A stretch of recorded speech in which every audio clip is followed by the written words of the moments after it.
हम सब ने बैनर तो देखा ही है। क्या था आज का टाइटल? पास्टर ने ऑलरेडी इंट्रोड्यूस भी कर दिया है। हम क्या है? परमेश्वर काफ़ी सारी बातों को हमें बताता है कि हम काफ़ी प्रतीकों को परमेश्वर यूज़ करता है, ठीक है। तो उसमें से एक प्रतीक है, हम पृथ्वी के ज्योति है, हम पृथ्वी के नमक है, परमेश्वर चरवाहा है, हम परमेश्वर की भेड़ है, कलीसिया परमेश्वर की दुल्हन है। परमेश्वर बहुत सारे प्रतीकों को इस्तेमाल करता है, ठीक है। इस भाग में जाने से पहले मैं थोड़ा बैकग्राउंड आपको बताना चाहती हूँ। यीशु मसीह जब इस दुनिया में थे, 3.5 साल उन्होंने यहाँ पे सेवकाई की शुरुआत। पहले परमेश्वर ने बपतिस्मा लिया और बपतिस्मा लेने के बाद 40 दिन परमेश्वर का परीक्षण हुआ और उसके बाद एक पहाड़ी उपदेश आता है, जो पहला उपदेश परमेश्वर देते हैं, ठीक है। तो वो पहाड़ी उपदेश में से एक भाग है जो आज मैं आप लोगों को बताने जाने वाली हूँ। उसका एक छोटा सा पार्ट है। परमेश्वर जब उपदेश देते थे तो वो काफ़ी सारे प्रतीकों को इस्तेमाल करते थे, काफ़ी सारे रियल लाइफ एग्जाम्पल्स को इस्तेमाल करते थे ताकि हम लोग उसे आसानी से समझ सके, ठीक है। तो हम वचन को पढ़ेंगे। मत्ती की किताब 5वां अध्याय उसका 13वां वचन। कोई मेरे लिए पढ़ देगा?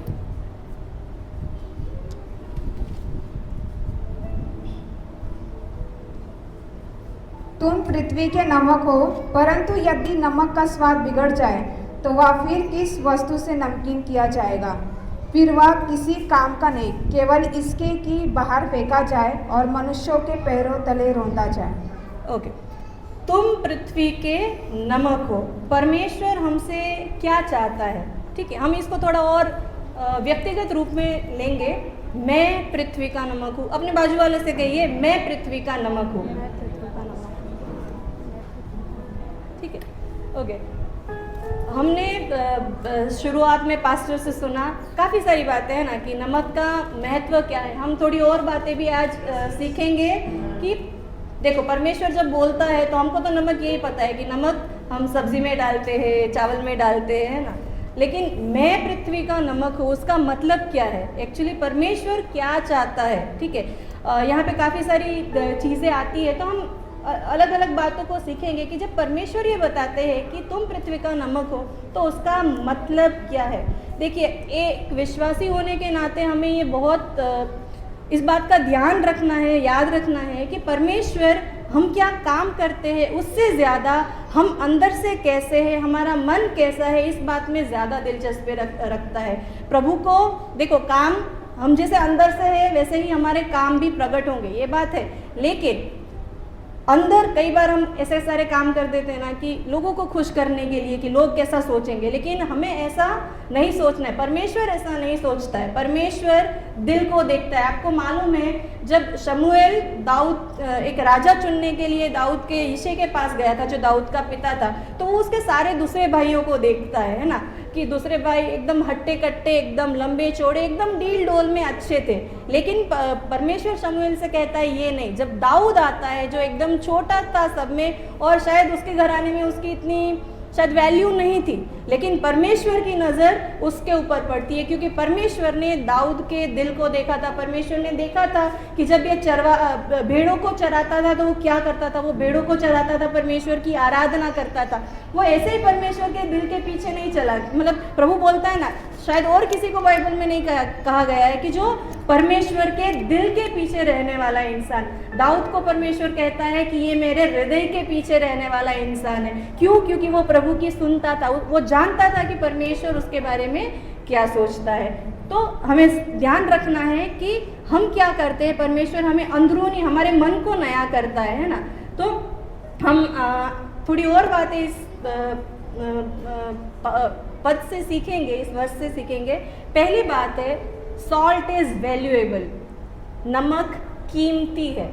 अभी आप तो बोलोगे कीमती कैसे है? हम कोई भी छोटी सी दुकान में जाए, मॉल में जाए, सुपरमार्केट में जाए, किसी की झोपड़ी में जाए, या कोई बड़े घर में जाए, महल में जाए, विला में जाए, कोई ऐसी जगह होगी जहाँ पे नमक नहीं होगा? फिर कीमती कैसे हुआ, है ना? कोई भी ऐसी जगह नहीं होगी जहाँ पे नमक नहीं होगा। कोई भी डिश देख लो, स्वीट डिश को छोड़ के, अभी तो मैं कई बार स्वीट डिशेस बनाती हूँ तो मैं थोड़ा सा नमक उसमें डाल देती हूँ, वो एक अलग टेस्ट एनहेंस करता है। मतलब कोई ऐसी डिश नहीं होगी, कोई ऐसा फूड नहीं होगा जिसमें हम नमक ना डालते हैं। आप सोच के देखो, आप मिर्च पाउडर डालें, आप गरम मसाला डालें, आप उसको नहीं भी डालें तो चलेगा, लेकिन आप इमेजिन करो कोई भी डिश जिसमें नमक ना हो। आप सोच के देखो, सब्जी में सब कुछ डला है, नमक नहीं डला है।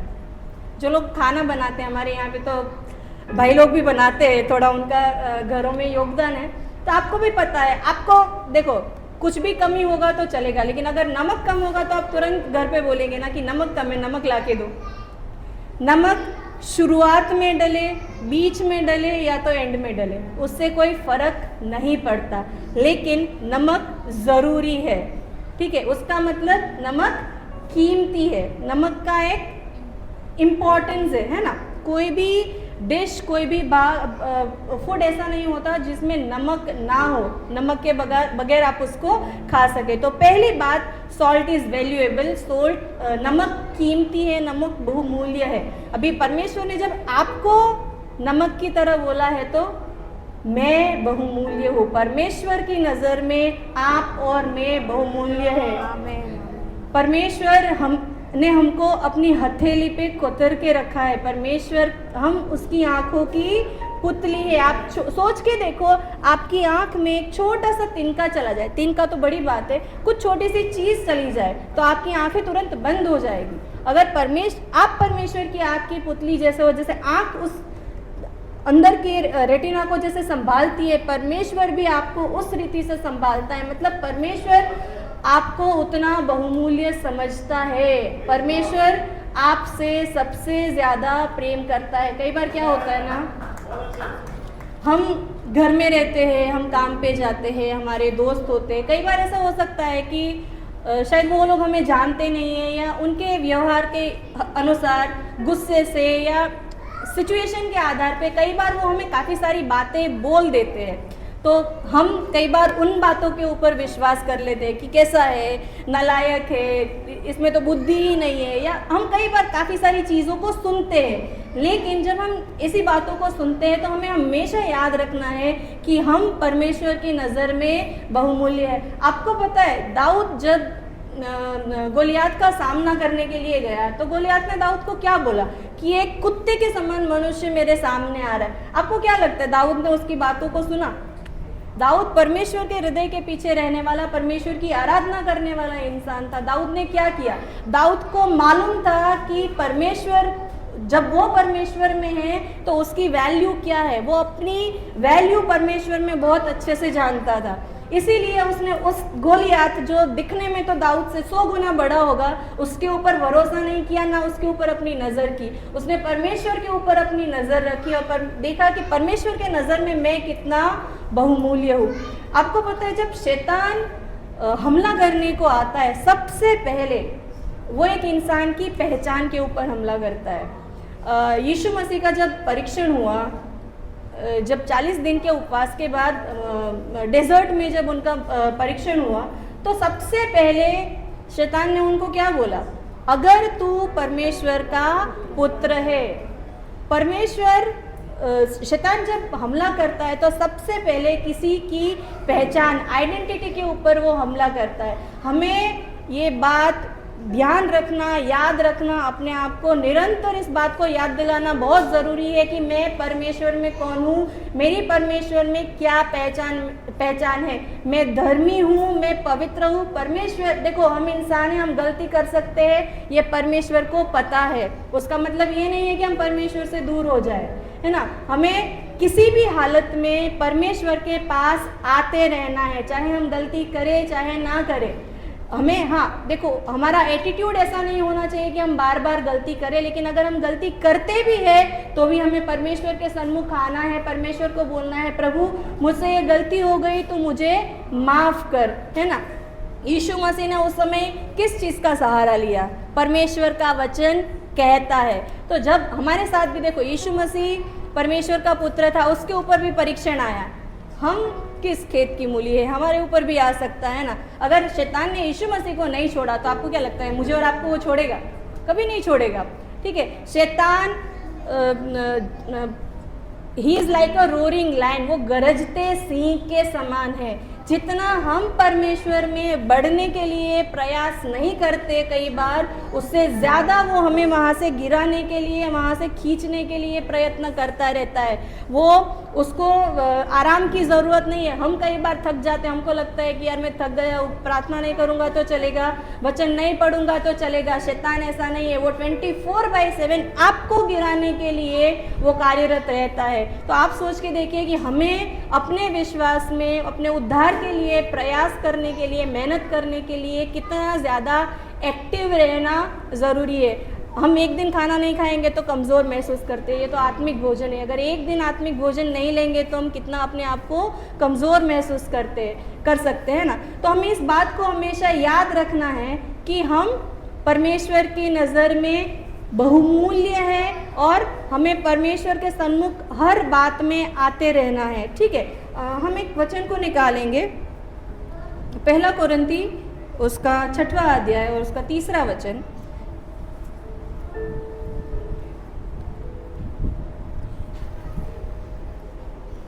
क्या तुम नहीं जानते कि हम स्वर्गदूतों का न्याय करेंगे, तो क्या सांसारिक बातों का निर्णय ना करें?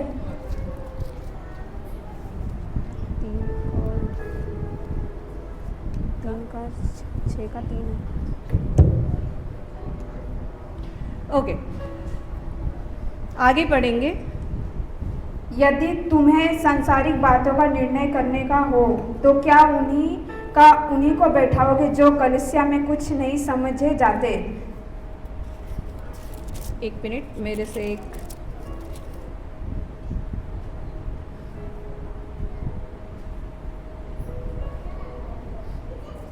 ओके देखिए, हम जब बहुमूल्य है तो एक वर्स मिस हो गया मेरे से, माफ़ कीजिएगा। हम जब परमेश्वर जब हमें कहता है कि हम बहुमूल्य है तो हमारी कीमत क्या है। ठीक है, हम जानते हैं कि परमेश्वर ने हमें एक कीमत दे के चुकाया है। ठीक है, वो कीमत क्या थी? यीशु का लहू। देखिए, हम किस जगह से आते हैं, हम किस बैकग्राउंड से आते हैं, कोई मायने नहीं रखता। आपको हमेशा याद रखना, यीशु मसीह ने क्रूस के ऊपर आपके और मेरे लिए अपना लहू बहाया है। जब हमें कोई भी चीज़ मुफ्त में मिल जाती है तो हमारा रवैया क्या होता है उस बातों के प्रति? हम सोचते हैं कि इसका कुछ मूल्य नहीं है, या तो हम क्या बोलते हैं, उसको नकार देते हैं या उसको ज़्यादा वैल्यू नहीं करते। लेकिन अगर आपको ऐसे अपने लाइफ के ऊपर कोई प्राइस टैग रखना होगा तो आप क्या रखेंगे? उसकी कोई कीमत है क्या? यीशु का लहू कहीं मार्केट में मिल सकता है क्या?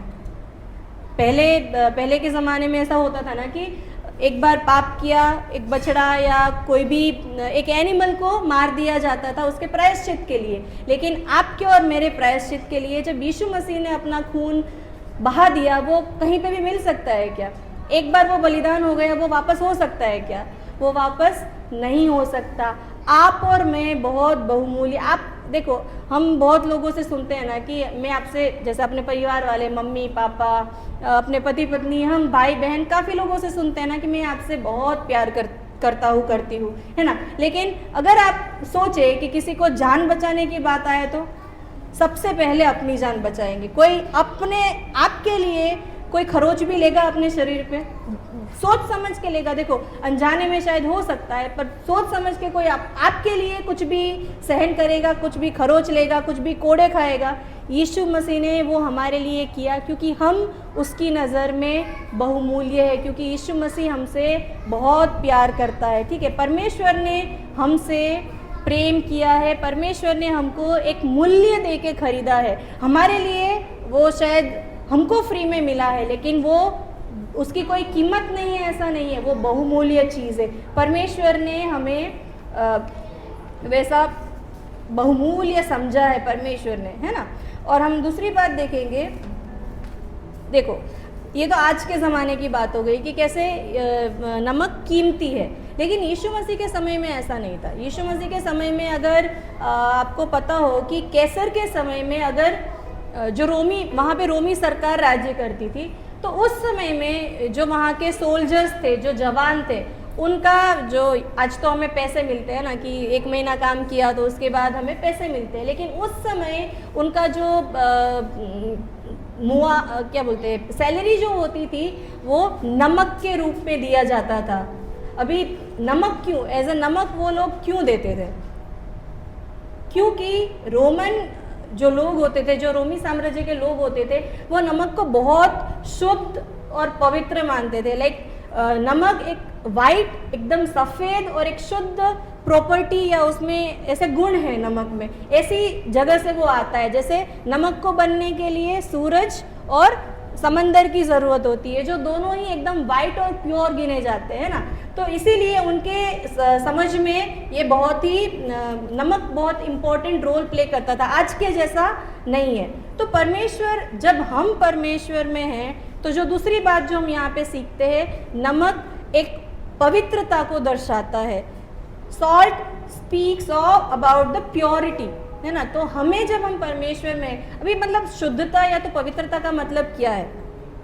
अच्छे हम एकदम नीट एंड क्लीन कपड़े पहनेंगे, खाली वही शुद्धता पवित्रता है? हमारे सोच में, हमारे विचार में हम क्या सोचते हैं, हम क्या समझते हैं, हम किसके बारे में क्या बात करते, सभी चीज़ों पहले आपके मन में जाती है ना। तो आप मन के अंदर आप क्या लेते हो, वो दर्शाता है शुद्धता पवित्रता। देखो परमेश्वर मन को जांचने वाला, मन को देखने वाला परमेश्वर है। हम एक और वचन को पढ़ेंगे, पहला पतरस उसका पहला अध्याय 15 और 16वीं कलम। पहला का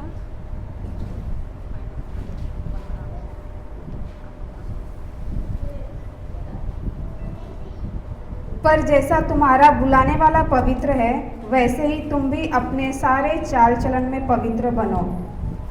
हमारी पढ़ी, क्योंकि लिखा है पवित्र बनो क्योंकि मैं पवित्र हूँ। देखिए हमारा परमेश्वर हमारा पिता है, उसके बच्चे होने के नाते हमें भी उसके समान पवित्र, उसके समान चाल चलन रखना चाहिए। ठीक है, परमेश्वर यीशु मसीह जब इस दुनिया में थे, इस संसार में थे, तो उन्होंने हमारे लिए एक रास्ता बनाया, है ना। उन्होंने हमारे लिए एक एग्जाम्पल ठहरे। तो वचन क्या कहता है? जैसे तुम्हारा पिता पवित्र है, वैसे तुम भी पवित्र बनो। आपको क्या लगता है, पिता हम कितने बुरे थे? हमको देखो, आप व्यक्तिगत रीति से अपने आप को जांचोगे, या हम अपने आप को सबसे अच्छे से समझते हैं ना। तो अगर आप व्यक्तिगत रीति से अपने आप को देखोगे तो आप समझ पाओगे कि आपकी क्या सोच है, आप किसी व्यक्ति के बारे में क्या सोचते हो। ठीक है, हम कई बार हमारा क्या बोलते हैं लाइफस्टाइल या तो हमारा सोच कई बातों में कैसा होता है, लेकिन ये सारी बातों के बावजूद परमेश्वर हमसे प्रेम करता है। प्रभु क्या कहता है? जो मुझसे प्रेम करते हैं उनके विषय में मैं भलाई को ही उत्पन्न करता हूँ। जब परमेश्वर ऐसा परमेश्वर है, तो हम उसके बच्चे होने के नाते हमें भी ऐसा ही बनना है। देखो हमारा जो पुराना वर्जन, हम कैसे भी थे, लेकिन जब हम परमेश्वर में आए हैं, हम एक नई सृष्टि है। यहाँ पे क्या लिखा है? Therefore, if anyone is in Christ, the new creation has come, the old has gone, the new is here. हम नई सृष्टि है। हमारा पुराना जो मनुष्यत्व था उसमें हम कैसे भी हो सकते हैं, हम गाली दे सकते हैं, हम कैसे भी हो सकते हैं, लेकिन आज हम जब यहाँ पे है, हम परमेश्वर में नई सृष्टि है। परमेश्वर नई चीज़ों को उत्पन्न करने वाला परमेश्वर है। अगर मैं अपनी व्यक्तिगत रीति से बात करूँ, आज राजकोट से मेरे साथ सौम्या यहाँ पे है, वो जानती है कि मैं कैसी थी। ठीक है, वो जानती है कि आज अगर यहाँ पे स्टेज पे खड़ा होना है तो दीदी की क्या हालत होती थी।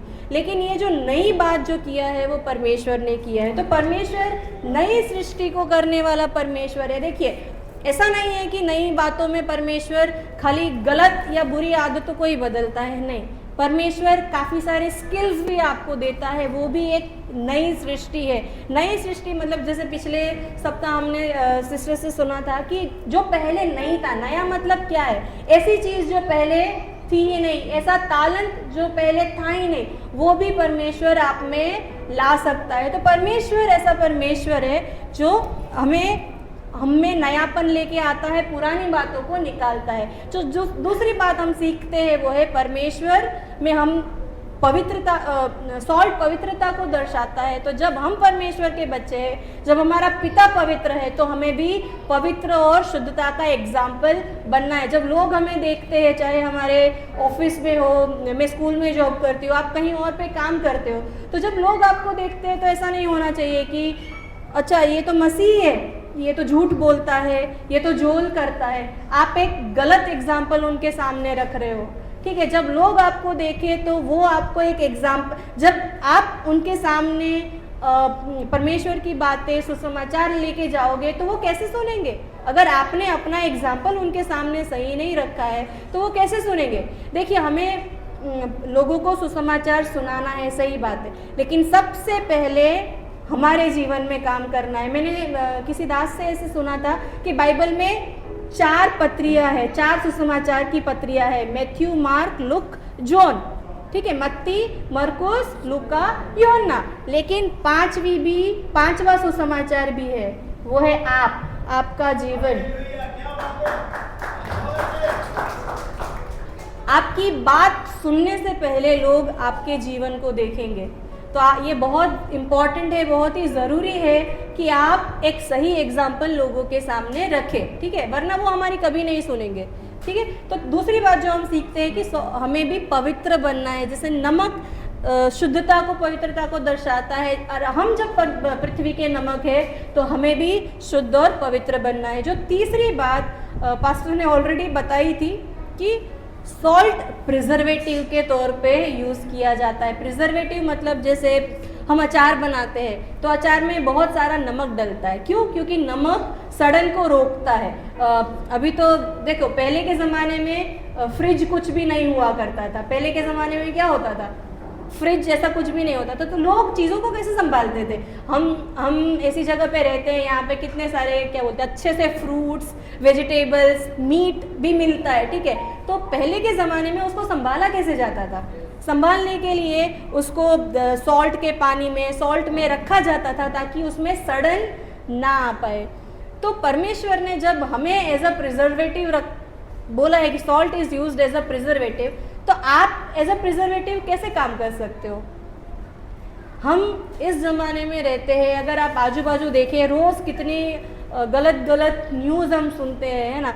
कितने छोटे बच्चों के ऊपर गलत काम होते हैं, मार दिया जाता है, ऑर्गन्स को बेच दिया जाता है, पैसों के लिए इंसान पता नहीं क्या क्या ही करते हैं, ठीक है। मैं स्कूल में जॉब करती हूँ तो मुझे वो एरिया हमेशा एक क्या बोलते हैं आकर्षण देता है। कभी बच्चे, हम जैसे, मैं जब छोटी थी, जो बातें मेरे कभी ध्यान में नहीं आई, जो बातें मेरी सोच में नहीं आई, आजकल बच्चे वो चीज़ों को करने में कतराते भी नहीं है। मतलब आज सोशल मीडिया है उनके पास मोबाइल फ़ोन है। ये सारी बातें सड़न को लाती है हमारे जीवन में, हमारे बच्चों के जीवन में। देखो, जब हम इस दुनिया में हैं, हम में से कोई भी, हमारे बच्चे कोई भी इनमें से कोई भी चीज़ों से दूर नहीं है। तो हम प्रिजर्वेटिव का काम क्या कर सकते हैं? इस करप्टिव दुनिया में, करप्टिव वर्ल्ड में, हमें चाहे कितना भी सड़न हो बाहर, हमें अपने विश्वास में अपने परमेश्वर की ओर ताकते हुए बने रहना है। नूह का अगर हम एग्जाम्पल देखें तो वो कैसा समय था? बहुत बुरा समय था। नूह के आजू बाजू कैसे लोग थे? दुष्ट काम करने वाले, अधर्म के काम करने वाले, गलत काम करने वाले लोग उस समय पे थे। लेकिन नूह का परिवार कैसे बचा? क्योंकि नूह वहाँ पे प्रिजर्वेटिव का काम कर रहा था अपने और अपने परिवार के लिए। उसने अपने विश्वास को बनाए रखा था परमेश्वर पे, है ना। तो वो और उसका परिवार हम देखते हैं कि वो पूरा पृथ्वी, सब लोग नष्ट हो गए, लेकिन नूह और उसका परिवार बच गया। क्यों बच गया? क्योंकि उन्होंने अपने विश्वास को बरकरार रखा था, उन्होंने अपनी आंखें परमेश्वर की ओर नहीं लगाई थी। देखो, हो सकता है हम जब दुनिया में रहते हैं, हम दूसरे लोगों के साथ मिलते हैं, बैठते हैं, लेकिन हमें हमेशा याद रखना है, हमें उनके साथ बैठना तो है, लेकिन हमें उनके जैसे नहीं बनना है। गलत कामों में, गलत चीज़ों में अपने आप को नहीं लेके जाना है। देखो, शायद वो हम एक एग्जाम्पल में, जब कॉलेज में थी तो ऐसा होता था कि मैं एक हिंदू परिवार से आती हूँ, मेरे परिवार में दूसरे लोग परमेश्वर को नहीं जानते। तो मैं जब वहाँ पे कॉलेज में होती थी तो संडे ऐसा होता था कि संडे मुझे चर्च जाना है। तो मेरे दोस्त लोग मुझे कई बार बोलते थे कि यार एक ही तो संडे मिलता है। उस समय पे मैं जॉब भी करती थी पढ़ाई के साथ में, तो वो मुझे बोलते थे तुझे एक ही संडे मिलता है, चल ना संडे को हम कहीं घूमने चले जाते, कोई मूवी देख के आते। लेकिन मैं उनको हमेशा बोलती थी कि नहीं, संडे मतलब परमेश्वर का दिन, मैं प्रभु के पास। तो मुझे बोलते भी थे कि तू तो मसीही नहीं है, तू क्यों जा रही है। मैं बोलती थी नहीं, मेरे लिए संडे बहुत इम्पोर्टेंट है। इनिशियली उन्होंने मुझे बोलना चालू किया, बट धीरे धीरे उन्होंने बोलना छोड़ दिया। कई बार ऐसा भी हुआ है कि वो भी मेरे साथ चर्च आए। तो हमें ऐसे नहीं बनना है कि हम उनके तौर तरीकों में, चाल चलन में गलत। देखो, जो अच्छी बातें हैं, अच्छी स्किल्स है, वो हमें सीखनी चाहिए, लेकिन जो गलत चीज़ें हैं, गलत तरीकों को हमें नहीं अपनाना है। दूसरे लोग काफ़ी सारी बातें हमें सिखाते भी है, वो कई बार बहुत डिसिप्लिन्ड होते हैं, उनका लाइफस्टाइल, उनकी चीज़ें बहुत अच्छी होती है। तो जो अच्छी बातें हैं हम उनको ले भी सकते हैं, लेकिन गलत काम है जो बातें हमारी आत्मा को नुकसान पहुंचा सकती है, नष्ट कर सकती है, ऐसी बातों में हमें नहीं जाना। हमें बहुत ही सतर्क रहना है ना। तो तीसरी बात जो हमने सीखी वो थी, सॉल्ट क्या होता है, प्रिजर्वेटिव। तो हमें भी, जब ऐसे करप्ट दुनिया में हम रहते हैं जहाँ पे विश्वास, मतलब प्रभु बोलता है ना कि जब मैं आऊँगा तो क्या मैं विश्वास को पाऊँगा, है ना। तो हमें उस कैटेगरी में नहीं जाना है। हम परमेश्वर के थोड़े जो चुने हुए, बचे हुए लोग हैं, उस समान ही रहना है ना। परमेश्वर ने हम हर एक को चुना है, हम हर एक परमेश्वर से हैंड पिक्ड है। हम इस बात पे विश्वास करते हैं क्या, है ना। कलीसिया का मतलब क्या है, एक्लेसिया का मतलब कॉल्ड आउट, है ना, चुना हुआ, बुलाए हुए, कॉल्ड आउट। परमेश्वर ने उस भीड़ में से हमको चुना है। क्यों चुना है? परमेश्वर ने अपना लहू बहाया, परमेश्वर ने बलिदान दिया। क्यों दिया? ताकि हम उन बातों में वापस चले जाए? बिल्कुल नहीं। देखो, परमेश्वर के प्रभु हमें अनुग्रह देता है, परमेश्वर हमसे प्रेम करता है, सही बात है, लेकिन एक जिम्मेदारी हमारी भी बनती है। हमें भी इन चीज़ों के बारे में ध्यान रखना है, इन चीज़ों के बारे इग्नोरेंट नहीं रहना है। शैतान बहुत चालाक है, उसको पता है आपकी कमज़ोरी क्या है, शायद आपको ना मालूम हो, लेकिन उसको मालूम है। आपको वहाँ से हिलाने के लिए बहुत काम कर सकती है। पास्टर बोलते हैं ना, नज़र हटी दुर्घटना घटी, उतना ही 1 सेकंड लगती है वहाँ से हिलने के लिए। आपको वो कब गिल्ट में डाल देगा, आपको कब वो पीछे ले जाएगा, आपको पता भी नहीं चलेगा। और वो, क्योंकि वो चालाक है, वो भी एक स्वर्गदूत था, शैतान जैसा तैसा नहीं है, वो भी एक स्वर्गदूत था, 1/3 ऑफ स्वर्गदूत उसके साथ है। तो उसको डेफिनेटली परमेश्वर ने उसको कुचला हुआ है, लेकिन वो क्या कर सकता है इस बारे में भी हमें पता होना चाहिए। पता होने से भी ज़्यादा हमें अपने विश्वास में एक्टिव होना चाहिए। हमारा परमेश्वर उससे कई गुना सामर्थी है ना। शैतान परमेश्वर के सामने कुछ भी नहीं है, पर जब हम परमेश्वर के साथ जुड़े नहीं होते हैं तो वो क्या कर सकता है, इसके बारे में हमें पता होना चाहिए। तो तीसरी बात जो हमने सीखी, salt is used as preservative. जो चौथी बात हम सीखने जा रहे हैं वो है, सॉल्ट प्रोड्यूसेस थर्स्ट। नमक प्यास को उत्पन्न करता है। आपने सॉल्ट चिप्स कभी खाए होंगे, सॉल्टी चीज़, मार्केट में बहुत सारे पैकेट्स भी मिलते हैं ना। हम पैकेट्स को खाते हैं तो क्या होता है, तुरंत हमें प्यास लगती है। और नॉर्मल जैसे हम कभी कोई तला हुआ और ज़्यादा सॉल्टी चीज़ खाएंगे तो हमको बहुत प्यास लगती है। नॉर्मली हम 1 गिलास पानी पीते हैं तो प्यास बुझ जाती है, लेकिन ऐसे केस में 1 गिलास पानी भी क्या बोलते हैं, काफ़ी नहीं होता। कई बार हम पानी पीते जाते हैं, पेट भर जाता है, लेकिन फिर भी वो प्यास नहीं बुझती है। ठीक है, जब हम पृथ्वी के नमक है तो हम भी प्यास उत्पन्न करवाने वाले होने चाहिए। मतलब हमको ऐसे पानी का बोतल लेके हमेशा घूमना चाहिए। तो परमेश्वर किस प्यास की बात करते हैं यहाँ पे? जब हम पृथ्वी के नमक है, जब लोग हमको देखते हैं तो उनमें आत्मिक प्यास उत्पन्न होनी चाहिए। अभी आत्मिक प्यास मतलब क्या है? धार्मिकता। फॉर एग्जाम्पल देखो, अगर हम कहीं पे खाना खाने रेस्टोरेंट में गए, ठीक है, हम अपने परिवार के साथ खाना खा रहे हैं। अगर आप वहाँ पे उठ के प्रचार करने लगो, आपको क्या लगता है लोग आपकी सुनेंगे? अगर रेस्टोरेंट के बीच में आप गए, आप रेस्टोरेंट के बीच में सब लोग अपने परिवार के साथ मस्ती कर रहे हैं और आप वहाँ पे खड़े होके प्रचार करने लगे, आपको क्या लगता है? अगर शायद वो आपको जानते हैं तो शायद सुन भी ले, ठीक है, या तो लोग अपने कामों में व्यस्त रहेंगे, ठीक है, आपके नहीं सुनेंगे। लेकिन उसके एक दूसरा एक व्यू बताती हूँ मैं आपको। अगर आप वहाँ पे है, आपके परिवार के साथ में है, आप भोजन के लिए परमेश्वर के सामने प्रार्थना करें तो आप क्या कर रहे हो? आप उनके मन में एक प्यास, एक उत्सुकता जागृत कर रहे हो, है ना। और एक एग्जांपल मैं आपको देना चाहती हूँ। मैं जब कॉलेज में थी तो मैं पढ़ने के साथ में जॉब भी करती थी, मैं ट्यूशन्स भी लेती थी। तो मैं जहाँ पे ट्यूशन्स लेने जाती थी वहाँ पे 4-5 बच्चे थे।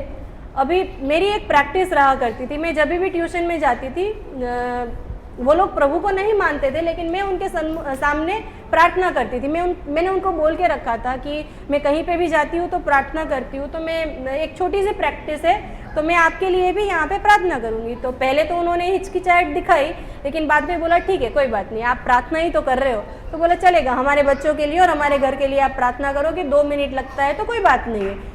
धीरे धीरे ये हमारा रोज़ का प्रैक्टिस हो गया। अभी कई बार कैसे होता था, मैं बीमार होती थी तो वो बच्चे मुझे बोलते थे कि दीदी, वो मुझे दीदी बोला करते थे कि दीदी आप अपने लिए भी प्रार्थना करो, प्रभु आपको चंगा करेगा। मतलब वो विश्वास उनमें भी गया। मैं तो वहाँ पे थोड़ा समय ही रही, उसके बाद मैं वहाँ से आ गई। लेकिन बाद में जब मैं उनसे बात करती थी तो मैंने उनसे सुना कि आप तो दीदी यहाँ से चले गए, लेकिन हमने क्या किया कि अभी तो हमारे लिए प्रार्थना करने वाला कोई भी नहीं रहता। तो एक बार हमने ऐसे टीवी चालू किया तो सुबह 6:30 बजे जॉयस मेयर का बेनी हिन का प्रोग्राम आ रहा था। तो बोले अभी हमारा रूटीन हो गया है वो बेनी हिन का प्रोग्राम देखने के लिए। उसमें एक एक्चुअली उन्होंने वो देखना भी चालू क्यों किया, उसमें एक घटना हुई थी। उन भाई को लाइक जो बच्चे को मैं पढ़ाती थी, उनके पापा को एक बीमारी, छोटी सी बीमारी हुई होगी, लेकिन बेनी हिन ने जब वहाँ से प्रार्थना की तो उन्होंने बोला कि जिस इंसान को ये बीमारी है, अभी वो व्यक्ति, ऐसे परमेश्वर काम करता है।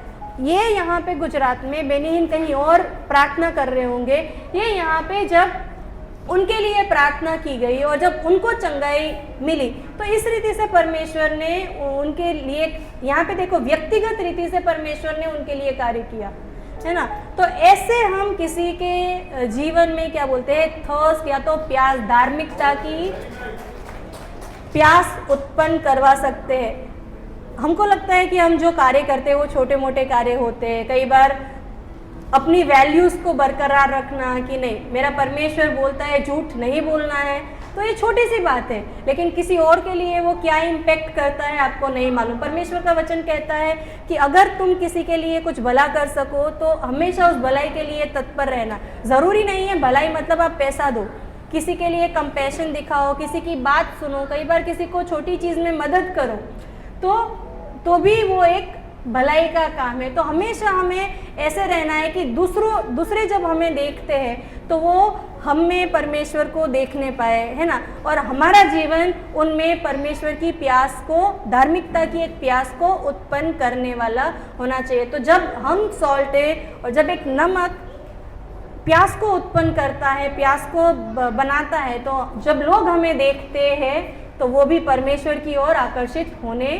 चाहिए। तो चौथी बात जो हम सीखते हैं वो ये है कि हमें नमक की तरह दूसरों में धार्मिकता की प्यास उत्पन्न करने वाले बनना है ना। देखिए हम जानते हैं एक भाग जो सामरी स्त्री के बारे में, उसमें जाने से पहले एक भाग को हम पढ़ लेंगे। जब प्यास और पानी की बात आती है तो पानी एक्चुअली क्या है ना। यूहन्ना की किताब 7वां अध्याय और उसकी 38वीं आयत हम पढ़ेंगे।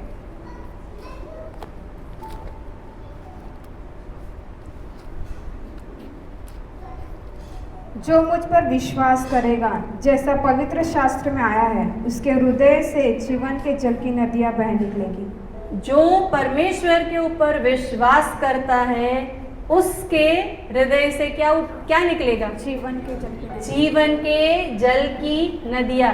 वो जो लोगों की प्यास है वो क्या चीज़ बुझा सकती है? देखो ये ये शारीरिक पानी नहीं है ना। हम जिस पानी की बात कर रहे हैं वो आत्मिक पानी है। अभी प्यास तो हमने उत्पन्न कर दी, लेकिन उनको पानी भी तो देना चाहिए ना। तो वो पानी कहाँ से मिलेगा? पानी कौन है? हमारा हृदय जिसमें से जीवन, हम उस वचन को वापस पढ़ेंगे। जो मुझ पर विश्वास करेगा, जैसा पवित्र शास्त्र में आया है, उसके हृदय से जीवन के जल की नदियां बह निकलेगी। तो हमारे जीवन से, हमारे हृदय से जीवन के जल की नदियां बह निकलेगी, लेकिन विश्वास करना है। विश्वास करने वालों के जीवन से क्या विश्वास करना है? यीशु मसीह मेरे लिए इस दुनिया में आया, जिया, मरा, मरने के बाद तीसरे दिन जी उठा। मतलब हम में आशा है। कोई भी परेशानी, कोई भी बात जब लोग हमारे पास लेके आते हैं तो उनको पता होना चाहिए कि इनके पास जाने से मेरे प्रॉब्लम्स, ऐसा इनके पास जो परमेश्वर है उनके पास अगर मैं जाऊंगा तो वो मेरी भी बात सुनेंगे। ऐसा नहीं, देखो हम मेरे काफ़ी सारे टीचर्स हैं स्कूल में, तो वो कई बार ऐसे बोलते हैं, नए ज्वाइन किए तो कोई परेशानी लेके आते हैं और हम जब उनका काम कर देते हैं तो वो मस्ती मजाक में ऐसे बोलते हैं कि आप मेरे लिए हमेशा सेवियर बन जाते हो, मतलब उस परेशानी से छुड़ाने वाले। तो हमें लोगों को उस परमेश्वर की ओर निर्देशित करना है जो उनके जीवन के बंधनों को तोड़े और उनको अनंत काल के जीवन तक लेके जाए। हम कोई शारीरिक प्यास की बात नहीं कर रहे, हम एक आत्मिक प्यास की बात कर रहे हैं जो अगर उनके मन में जागेगा तो वो अनंत काल के जीवन में वो जाएंगे। ठीक है, हमें ये पोर्शन अच्छे से मालूम है, हम उसको रीड नहीं करेंगे। सामरी स्त्री के बारे में है ना, सामरी स्त्री किस समय, देखो वो जब पानी भरने जा रही थी, यूहन्ना की किताब उसके 4 अध्याय में 13 वचन से ये बात लिखी गई है। जब सामरी स्त्री उस कुएं के पास पानी भरने जा रही थी तो आपको क्या लगता है वो कितने लोगों के साथ जा रही थी? अकेली जा रही थी। क्यों? आप देखो गांव का सेटअप शायद पता नहीं आप लोगों को मालूम है कि नहीं है। मैं एक गांव से आती हूँ तो मैं इतना बता सकती हूँ, गांव में जब लोग पानी भरने जाते हैं ना तो साथ में जाते हैं, कभी वो लोग अकेले नहीं जाते। कुछ भी काम करने जाते, जैसे गांव में तो नदी के किनारे कपड़े धोना ये सब चीज़ें भी बहुत होती है, लेकिन ऐसा जब कुछ भी काम करते हैं वो लोग सब साथ में मिलके करते हैं। तो ये अकेली क्यों जाती थी? यस, हाँ, उसके जीवन की वजह से, उसके पापों की वजह से। ठीक है, वो एक ऐसे अच्छे नामधारी परिवार से नहीं आती थी, ठीक है, जिसके काम बहुत अच्छे हो, जिसको मिलने के लिए लोग तत्पर हो। जब वो अकेली आती थी, मतलब गांव के और कोई भी लोग उसके साथ आना नहीं चाहते थे। इस अकेली स्त्री से यीशु उस कुएं के पास मिलता है। ठीक है, उसको पता नहीं होता है, लेकिन यीशु उस कुएं के पास, इस अकेली स्त्री जिससे कोई बात करना भी नहीं चाहता, जिसकी कंपनी भी किसी को अच्छी नहीं लगती, ऐसी स्त्री के लिए परमेश्वर वहाँ पे खड़ा था, है ना। तो ऐसा हो सकता है कि कई बार लोग हमें उतनी वैल्यू ना दे, कदर ना करें, लेकिन यीशु हमारे लिए, जैसे उस स्त्री के लिए वो वहाँ पे खड़ा था, वो हमारे लिए भी वहाँ पे खड़ा रहता है। हम ऐसा सोच सकते हैं ना कि यार मैंने तो ये गलत कर दिया, यीशु मेरे से बात करेगा। अगर उस स्त्री से वो बात कर सकता है तो आप और मैं, हमसे तो वो प्यार करता है, कि आपको लगता है वो आपसे बात नहीं करेगा, है ना। तो परमेश्वर बात करने वाला परमेश्वर है। ठीक है, हम पढ़ेंगे यूहन्ना की किताब उसका 4 अध्याय और 14वां वचन।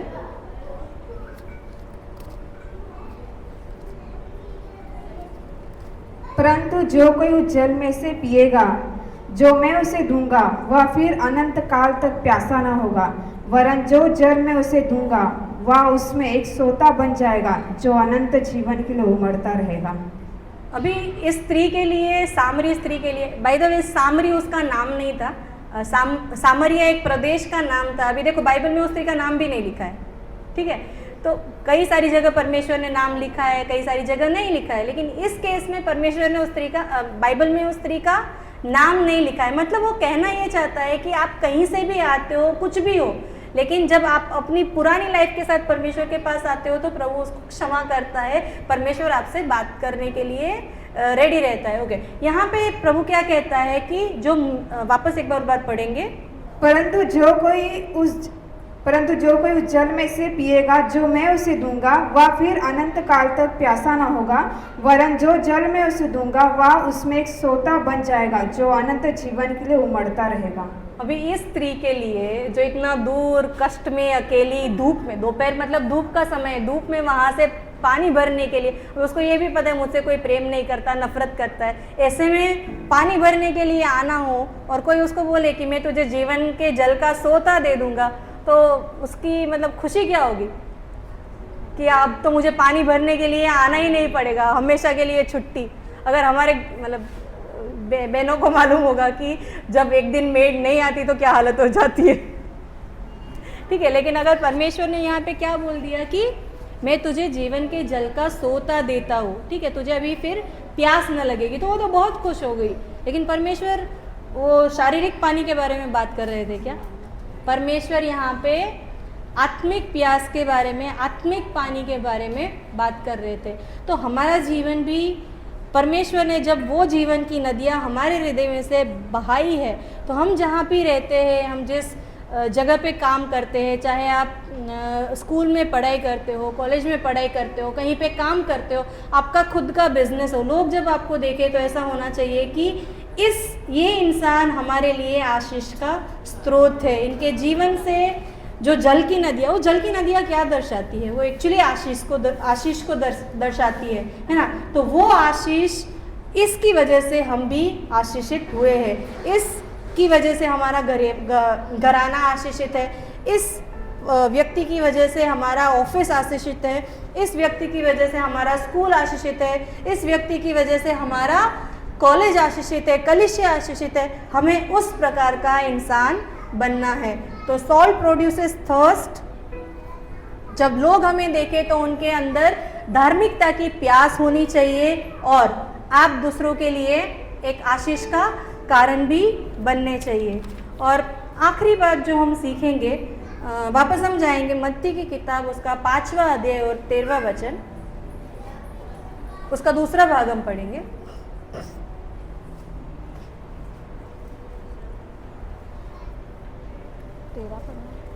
5वां अध्याय और 13वां वचन। तुम पृथ्वी के नमक हो, परंतु यदि नमक का स्वाद बिगड़ जाए तो वह फिर किस वस्तु से नमकीन किया जाएगा? फिर वह किसी काम का नहीं, केवल इसके कि बाहर फेंका जाए और मनुष्यों के पैरों तले रौंदा जाए। आखिरी भाग इसका कहता है कि अगर नमक अपना स्वाद खो दे तो वो किस काम का। आपने कभी देखा है नमक को अपना स्वाद खोते हुए? आपके घर में नमक पड़ा रहेगा, है ना, तो कभी उसका स्वाद खो दिया कि इसमें सॉल्टीनेस है ही नहीं, ये कभी देखा है? तो प्रभु जब ये बात बोलता है तो उसका मतलब क्या है? देखो, नमक अलग अलग कंटेनर्स में भर के हम रख दे, अगर एक नमक है और ऐसे एक शेल्फ में पड़ा है तो उसका क्या मतलब है? कुछ भी नहीं है, वो इस्तेमाल हो रहा है क्या? बिगड़ा हुआ नमक मतलब वो नमक जो बिल्कुल इस्तेमाल नहीं हो रहा है, ठीक है, वो किस काम का? रौंदा जाएगा। तो जब हम नमक है तो हमें भी ऐसे नहीं होना है जो एक शेल्फ में पड़े रहे, लोग क्या कर रहे हैं, हम क्या कर रहे हैं, उससे हमको कोई मतलब नहीं है, ऐसे नहीं बनना है। जब हम नमक है, देखो हम परमेश्वर को बहुत यूज़ करते हैं, शायद ये जैसे कि कोई भी छोटी बात होती है, देखो परमेश्वर बोलता है कि taste and see that the Lord is good. हमें परमेश्वर को उसकी भलाई को देखना है, वो क्या बोलते हैं, मिठास को अनुभव करना है, ठीक है। लेकिन हम कई बार क्या करते हैं कि प्रभु मेरा ये काम बिगड़ गया, प्लीज़ प्रभु मदद कर दो, परमेश्वर मेरा ये खो गया है, प्लीज़ सहायता कर दो, आज बॉस डांटेगा, परमेश्वर प्लीज़ मुझ पे दया करो। देखो, परमेश्वर हमारा शरण स्थान है, परमेश्वर संकट में हजरा हजूर मददगार है, परमेश्वर है। मैं ये नहीं बोल रही हूँ कि आपको परमेश्वर के पास नहीं जाना है, डेफिनेटली हमें ऐसी कोई भी अवस्था में परमेश्वर के पास जाना ही जाना है, लेकिन हमारे मन में ये भी एक उत्सुकता होनी चाहिए कि परमेश्वर तुम मुझे भी इस्तेमाल कर, मैं ऐसे ही कहीं पे पड़ा ना रहूं जो लास्ट में रोंदा जाए, ऐसा नहीं। जब लोग, देखो हमें लोगों के साथ कनेक्ट भी करना है, ऐसा ही नहीं कि कई बार लोग, जैसे पवित्रता मतलब क्या हो जाता है कि मैं पवित्र तो तभी बन सकता हूँ अगर मैं कोई पहाड़ पे चला गया और सबसे एक सेपरेटेड लाइफ जी रहा हूँ तो ही मैं पवित्र बन सकता हूँ, नहीं। हम इस दुनिया में हैं, इंग्लिश में 2 टर्म्स हैं, आइसोलेशन एंड इंसुलेशन।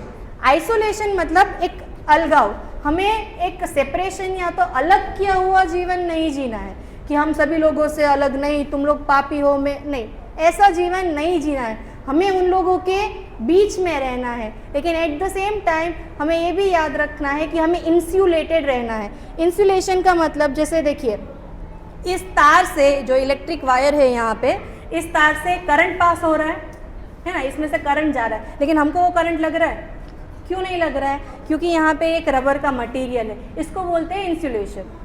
ठीक है, हम दुनिया में हैं, दुनिया के लोगों के साथ में रहते हैं, हमें उन क्या बोलते हैं, वो बुराई, वो गलत चीज़ें हमें नहीं आनी चाहिए। हमें एक इंसुलेटेड लाइफ जीना है, आइसोलेशन में नहीं रहना है, उनके बीच में रहना है, अपना जीवन परमेश्वर के हिसाब से जीना है, परमेश्वर के लिए यूज़फुल। देखो, सबसे पहले मैंने बताया था जैसे कि अगर आप अपना लाइफ एक एग्जाम्पल के तौर पे उनके सामने नहीं रखोगे तो वो आपकी कभी सुनेंगे नहीं।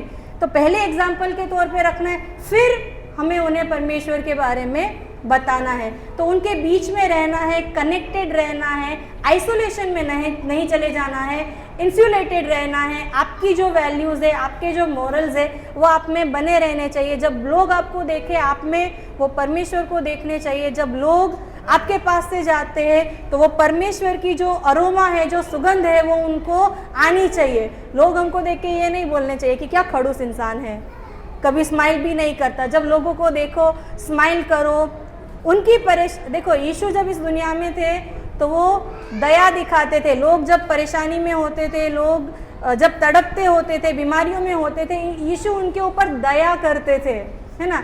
तो हमें भी यीशु के समान बनना है, हमें परमेश्वर के लिए इस्तेमाल होना है। तो जो चौथी बात, जो पांचवी बात जो हमने सीखी वो थी बी यूजफुल फॉर गॉड। पहली बात क्या सीखी? Salt is valuable, salt is precious. दूसरी बात, salt is pure. Third, salt is used as a preservative. Fourth, Salt is thirsty. Salt produces thirst, प्यास उत्पन्न करता है और बुझाता भी है। और पांचवी बात, it is useful, we have to be useful by, we have to be used by God. मैं परमेश्वर का धन्यवाद करती हूँ। परमेश्वर आप सभी को इन वचनों के द्वारा आशीष दे।